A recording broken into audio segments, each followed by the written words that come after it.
నమస్తే అందరికి Samsung S24 కొనాలని నాకు ఎప్పటి నుంచో ఆశ మామ. ఈ రోజు అయితే ఫుల్ఫిల్ చేసుకున్నా. డబ్బులు మొత్తం దగ్గర 1 లాక్ అయితే ఉంది మామ. అలాగే దీన్ని సంపాదించడానికి నాకు 1 ఇయర్ అయితే పట్టింది మామ. దీన్ని ఒక నిమిషంలో ఖర్చు పెడతా అంటే నాకు మనసు చాలా బాధగా ఉంది మామ. ఎందుకంటే ఒక సంవత్సరం కష్టం ఎక్కడ, ఒక నిమిషం ఖర్చు ఎక్కడ.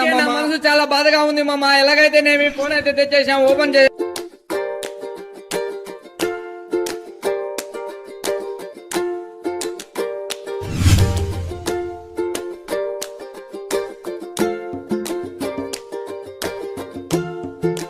ఈ ఫోన్ కలర్ వచ్చేసేటప్పటికి టైటానియం గ్రే మామ. అలాగే చేతిలో పట్టుకుంటే అసలు వెయిటే లేదు మామ. ఇంకా అలాగే దీని లోపల అయితే ఒక బుక్ ఇచ్చారు. ఎవరైనా కొత్తగా ఫోన్ కొంటున్న వాళ్ళ కోసం అయితే మామ. అలాగే దీని లోపల వచ్చేసేటప్పటికి సిమ్ ఎజెక్టర్ పిన్, అలాగే దీంట్లో ఛార్జింగ్ కేబుల్ వైర్ అయితే ఇచ్చారు మామ. అంతే, ఇంకేమైతే. ఫోన్ విషయానికి వస్తే ఇంత డబ్బు పెట్టి కొనడానికి కారణం యూట్యూబ్ కోసమే మామ. మీరు అందరూ ఉన్నారన్న ఒక ధైర్యమే. అలాగే ఇప్పటి వరకు ఎలా సపోర్ట్ చేశారో ముందు అలానే సపోర్ట్ చేస్తారని నేను అనుకుంటున్నా. మన వీడియో నచ్చినట్టయితే లైక్ చేసి సబ్స్క్రైబ్